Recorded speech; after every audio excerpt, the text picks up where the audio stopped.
Maureen Anu Kelly was born on September 26 of 1993 and was raised by a single mother named Mapuana in Spokane, Washington. Following her graduation from Lewis and Clark High School, she listed her occupation on Facebook as guru at spreading the love, but told friends she aspired to become a singer-songwriter. Owing to her heritage as a Pacific Islander, Maureen's instrument of choice was the ukulele, and she often posted videos of intimate bedroom performances on the video streaming site YouTube. Maureen's half-sister, Cherry Kapu, later described her as a very laid-back, carefree girl, and mentioned how in June of 2013, 19-year-old Maureen had called her to request a favor. "She called me before she left, saying she was going camping with friends and asked if she could borrow some of my camping gear," Sherry said. "She was excited about going and told me she loved me. And that was totally normal for her. She was a very affectionate person." The next day, Maureen stopped by Sherry's apartment to collect the camping gear. When Sherry asked where she was headed, Maureen replied that she and her friends planned to visit the Gifford-Pinchot National Forest. The reply surprised Sherry. Maureen was very much an admirer of Mother Nature, but she was not an experienced camper. She had previously expressed a desire to spend a prolonged period living outdoors, but had never been suited to the realities of wilderness living. "I asked her, why now?" Sherry later said, and Maureen told me that she wanted to go on a spiritual quest, and that really concerned me. As she departed, Sherry waved Maureen off after wishing her the very best of luck, but little did she know, it was the last time they'd ever see each other. Located around 3 hours' drive southeast of Seattle, the Gifford-Pinchot National Forest extends more than 70 miles along the western slopes of the Cascade Mountain Range, from Mount Rainier in the west to the Columbia River in the east. The forest consists of broad, old-growth woodland and high mountain meadows, along with several glaciers and numerous volcanic peaks. The forest also features the Canyon Creek Campground, a small, lightly used camp tucked in the forest adjacent to the eponymous body of water. 8 campsites are available for tent camping only and come complete with a small dining table and a fire ring for warmth and cooking. To get there, Maureen and her friends drove out to Chalachi near Highway 503 on June 9th of 2013.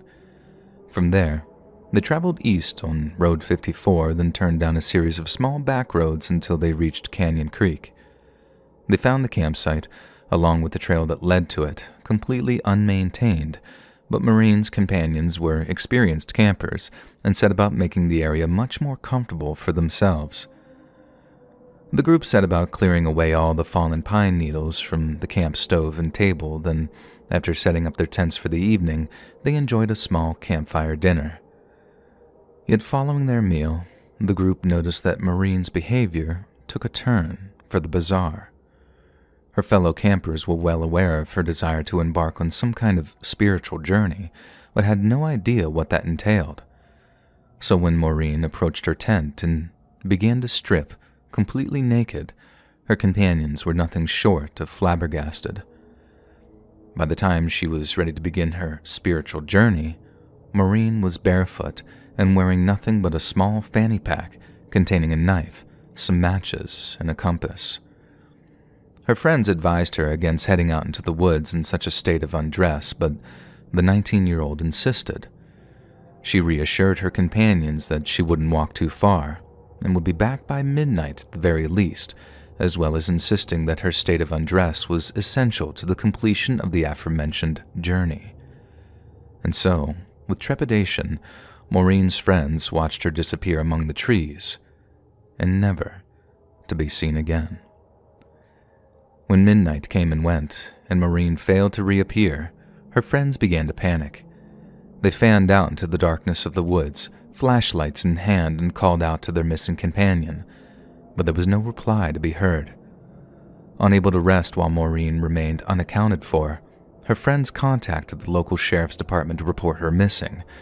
Around an hour later, the first deputies arrived at the campground to begin their investigation. Skamania County Undersheriff Dave Cox later recalled this interaction with unease. Maureen's friends told us that she talked about doing this spiritual quest thing for quite some time, he said. Apparently, she felt it was something she needed to do. Cox said his deputies told the teenagers to be brutally honest with them before asking if Maureen had been under the influence of drugs or alcohol at the time of her disappearance. Each vehemently denied any kind of drug or alcohol use, and according to Dave Cox, their position seemed more than plausible. They could have quite easily tidied up the campsite prior to the deputies' appearance, but upon their arrival, the teenagers seemed alert and focused, with deputies observing no evidence of drug or alcohol consumption at the campsite. Within just a few short hours, Undersheriff Cox was helping orchestrate one of the largest search and rescue efforts Skamania County had ever seen. But right away, the prognosis was grim. The area that Maureen had ventured into, almost completely nude, with nightfall rapidly approaching, is one of the steepest and most hazardous in the entire region. Sharon Ward, a representative of the Pacific Crest Search Dogs Association, personally participated in the search and rescue effort. The area Maureen walked off into is amazingly steep. It's called Canyon Creek for a reason, Sharon said. How she got down there is a mystery, but then climbing up again in her bare feet, that had to be tough going. It's a remote area, lots of timber and brush, so her feet would have been cut up by the time she made it up to the other side, and she did make it up there, we're in no doubt of that. A total of 75 professional and volunteer rescue workers combed the woods around Canyon Creek for 5 whole days. They did so in shifts, employing a multitude of search and rescue techniques over an area of 4 square miles. But by far the most effective asset at their disposal was the team of dedicated tracker dogs. After honing in on Maureen's scent, the dogs traversed the entirety of Canyon Creek, then headed north into the woods towards a pathway known as Forest Road number 54. Expert trackers followed close behind and quickly detected a series of human footprints in the soft dirt. Investigators were in no doubt that these belonged to Maureen, but after following them north towards the service road, the footprints suddenly and inexplicably disappeared. Investigators then looked to the tracker dogs to continue marking out the trail, but they simply wandered among the trees for a while before returning to follow the scent trail in reverse. For those present, it must have made for an extremely chilling moment. For all intent and purpose, they were standing in the place where Maureen Kelly had simply ceased to exist. It was a truly baffling turn of events, but the search teams followed standard operating procedure and spent the next 4 days using Maureen's last known location as the focal point for their operation. Rescue workers combed the area around road number 54, carefully searching for any new tracks or scent trails, but as the days went by, the weather grew worse and worse. Thick cloud cover prevented helicopter teams from circling the area, while heavy rain impeded the ground team's ability to conduct a proper search. A person could literally walk right on top of somebody and never know it, one volunteer later said. Then if they were rolled over a log or something, forget about it. We'd have to dig up the whole forest to find them. By June 15th, just less than a week after she'd initially disappeared, Maureen's loved ones began to consider the possibility that the search teams were no longer looking for a live person. Despite the weather on the day of her disappearance being relatively mild, nighttime temperatures would have quite possibly dipped into the 40s. Then, coupled with some light rain, Maureen could have found herself developing hypothermia at an alarming and unexpected rate. This theory became increasingly popular following the rescue effort's conclusion, which came at 6 p.m. on June 15th of 2013. Skamania County Sheriff personally promised Maureen's mother that the investigation would continue and that no matter how tragic her daughter's end, her remains would be brought home. Professionals and volunteers alike continued the search area surrounding Service Road 54, albeit on a much slower and ad hoc basis. But as the months went by, something very chilling became evident. Given that the prevailing theory was that Maureen had fallen victim to the elements, it stood reason that it was only a matter of time before her body, or what remained of it, was recovered. Yet time after time, both professional and amateur search teams headed out into the woods and came back empty-handed. Some posited that Maureen's remains had been set upon by hungry scavengers, and that they could now be spread out over a much wider area. But if that were the case, surely one of the many search and rescue teams would have reported such a discovery. Not even an animal bone was isolated and analyzed as possibly belonging to Maureen, which leads us to believe that her fate may well have been very different from those suggested by search and rescue experts. Last June marked the 10-year anniversary of Maureen's mysterious disappearance, and as frustrating as it is, an entire decade has brought us no closer to understanding what truly happened to her. Yet perhaps the best insight into her ultimate fate can be found in a Facebook status that she posted on June 6th of 2013, just 3 days before she wandered off into the woods with not a stitch of clothing on her. "Happiness," she wrote, "is something that cannot be found."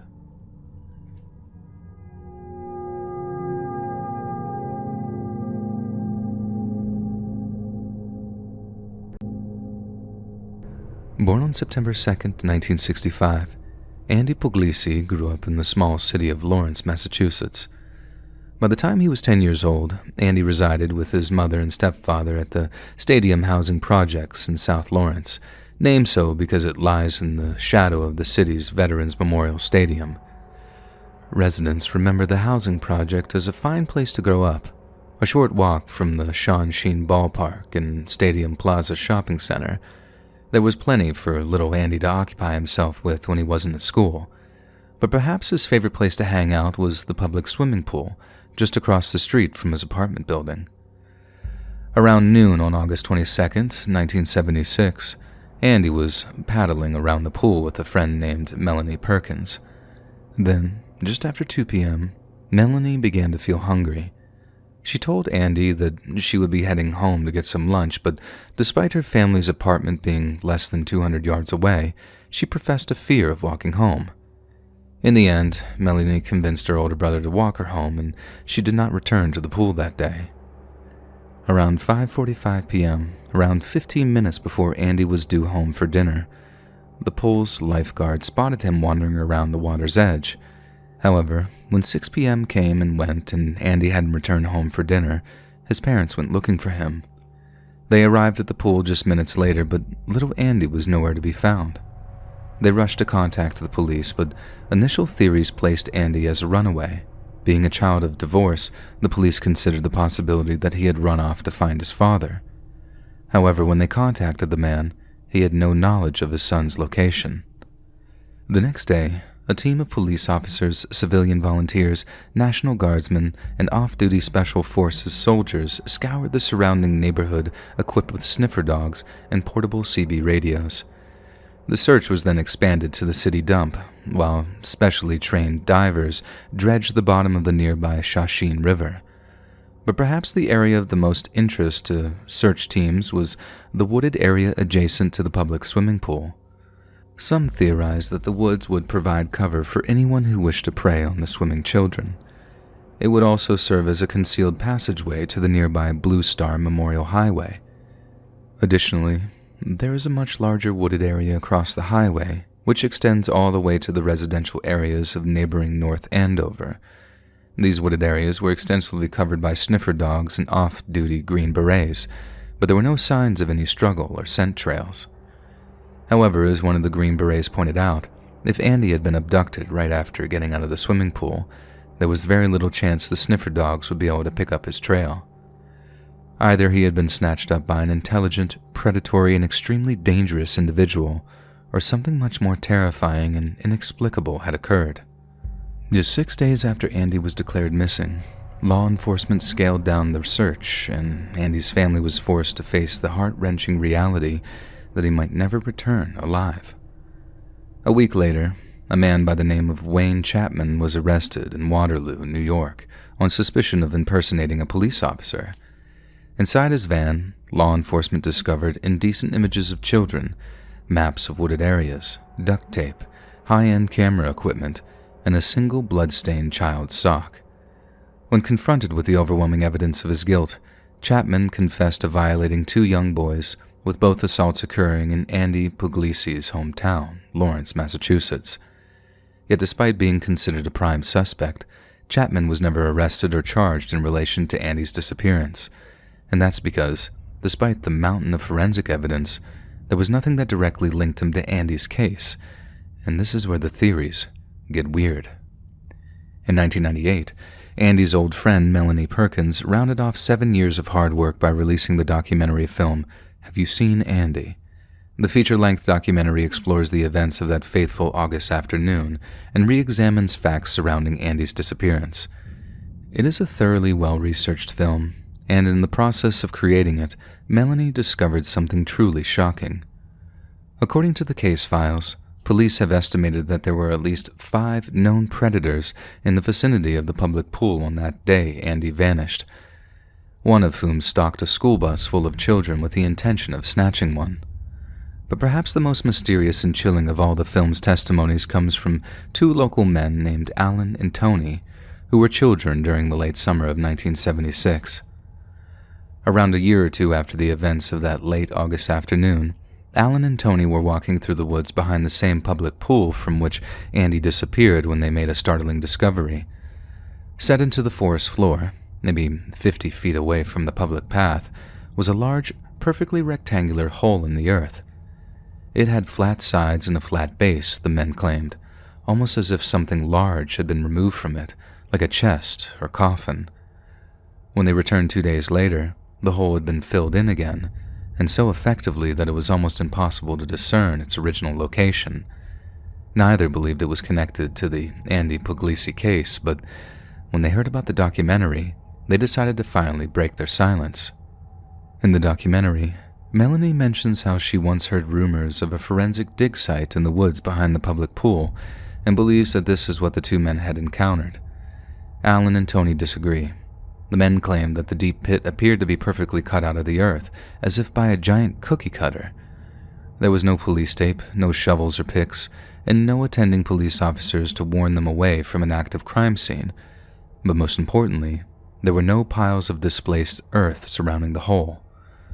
The boys walked in the area often and dismissed any idea that they missed or simply didn't remember any law enforcement involvement. To them, the hole was there one day, then gone the next, and they've never been able to properly explain it. Those more practically minded tend to lean on Wayne Chapman as their number 1 suspect, or tend to have some other more rational explanation. But the mysterious hole in the ground has become a point of fascination for the more preternaturally inclined. Andy's case has since attracted the attention of readers of David Paulides' Missing 411 series. The books detail a number of unsolved missing person cases, but these cases tend to fall within a certain category. The subjects are often children and tend to mysteriously disappear around forests, mountains, or bodies of water. But what makes a Missing 411 case so unique is the potential for supernatural involvement. So many roll their eyes at the sound of the word, but in this case, supernatural might not necessarily refer to Bigfoot or UFOs, but rather some other more tangible yet unexplainable phenomena. Over the past 100 years, our understanding of the physical space that we occupy has changed dramatically. From the pioneers of nuclear physics to continually evolving laser technology, even our closest ancestors would be floored at the advancements we've made. So, in another 100 years, perhaps scientists will be able to explain how a quarter ton of dirt could just disappear and then reappear a few days later, or why a little boy might be with us one moment and gone the next.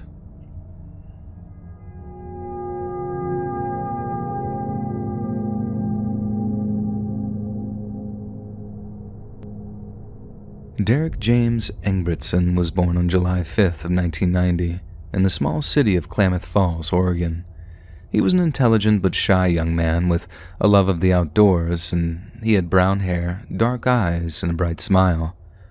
On December 5th of 1998, 8-year-old Derek agreed to accompany his father and grandfather to Pelican Butte, near Rocky Point, Oregon. The trio planned to look for a suitable-looking Christmas tree that they could cut down and transport back to their home. It was an annual tradition for the men of the family, and Derek was vocally excited to be the one to pick out the family Christmas tree. The trio drove out to the butte, parked their truck, and then wandered through the snowy forest, dodging Derek's snowballs as they went. Finally, they came across a suitably sized tree, and after making sure that it met Derek's approval, his father and grandfather began chopping it down. It was a scene not unlike one found on a Christmas card, but unbeknownst to the Engbritsons, it was a day that would end in a living nightmare. While Derek's father and grandfather worked on cutting down the tree that he had selected, they momentarily took their eyes off of him. They stopped watching him for no more than 2 or 3 minutes, but when they turned around again, little Derek was gone. Knowing that he couldn't have gotten too far on foot, Derek's father rushed around the forest, searching for tracks and calling out the boy's name. But bizarrely, he was nowhere to be found. And suddenly, Derek's father was hit with a terrifying realization. To have disappeared so suddenly and completely, someone or something must have taken his boy. Upon realizing the gravity of the situation, Derek's father and grandfather rushed back to their truck and sped off in the direction of the nearest phone. Then, at exactly 4:13 p.m., Derek Engbritson officially became a missing person. Despite the impending loss of daylight, the Klamath County Sheriff's Department commenced their search effort immediately. They flooded the area around Pelican Butte with deputies and tracker hounds, and at first, their hopes were high. Derek's parents told the police how their son had grown up in the mountains and that he had been taught a handful of cold-weather survival techniques. What's more, Derek's father mentioned that at the time of his disappearance, his son had been in possession of a small hatchet, meaning that despite being just 8 years old, he had a much better chance of fending for himself than other children his age. As the police continued their search, evidence of his education was obvious. Towards dawn, deputies discovered a small rudimentary shelter made of fir boughs and fallen logs. Nearby, they found a trail of small boot prints in the snow, and after following them, deputies found that the prints looped around from the location where Derek's father had last seen him to a small woodland clearing near a highway. However, what they found there, given the circumstances, was truly bizarre.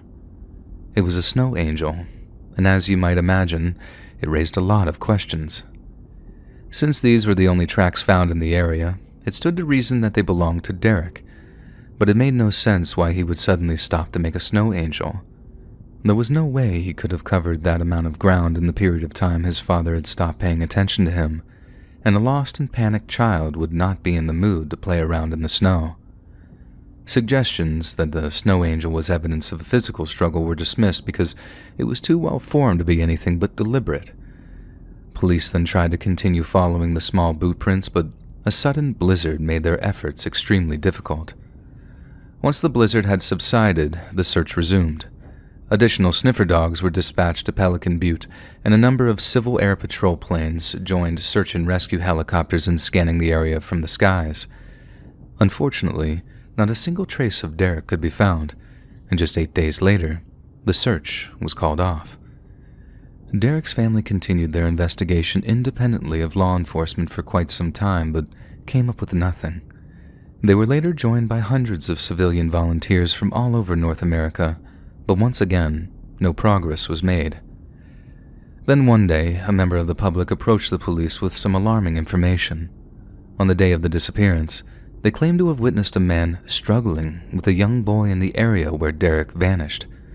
Additional reports were made of an unidentified man driving a 2-door Honda who had been asking passerby for directions to the woods. The police made efforts to track the man down but were unsuccessful. Less than a year later, on September 24, 1999, Oregon's Harney County Sheriff's Department received a call from a horrified member of the public. They had discovered some graffiti in the bathroom of the Sage Hen Rest area, over 200 miles away from Pelican Butte, and it referenced Derek's abduction. Upon being informed of what the graffiti said, Derek's mother told the media, "I think it's just a big sick joke. If someone took Derek, if they put this on the wall, they were wanting to be caught. If they were wanting to be caught, why didn't they leave something of Derek's there? Many have speculated on exactly what was written on that wall, but to this day, it has never been made public. This is probably to honor a personal request made by Derek's family, as if they did indeed believe it was nothing but a sick joke, it would serve no purpose to broadcast it. However, based on what Derek's mother said, it's not difficult to infer what was written. Someone claimed to have taken the boy, and they most probably claimed to have kept him alive, or at least kept his body as some kind of sick trophy. The implication that they could have left something of Derek's at the truck stop strongly implies that they were in possession of some of his personal effects. In 2008, police confirmed that a man named Frank James Milligan was considered a potential suspect in Derek's disappearance. At the time, he was serving a hefty sentence for violating a 10-year-old in a town just outside of Salem, Oregon, and the modus operandi seemed identical to the one used in Derek's disappearance. But to date, Milligan has yet to be charged in connection with Derek's case, and an eventual conviction seems less and less possible. But to have snatched Derek out from right under his father's nose, Milligan would have had to have stalked the family through the woods and then creep out without making a sound. Impossible given the thick snow on the ground. If they were using chainsaws to chop down their Christmas tree, then it would be feasible that Derek's father didn't hear his cries. But the two men were using one axe between them, which is hardly capable of making enough noise to cover a child's abduction. But if Frank Milligan isn't to blame for Derek's disappearance, who is? The truth of what happened to Derek that day has remained a mystery for a quarter-century now, and his case is unlikely to be solved anytime soon. But the question still stands. Did Derek fall victim to a very despicable but explicable form of predator, be it animal or man? Or did something else happen out there in the woods that day? Something we're not quite ready to believe yet.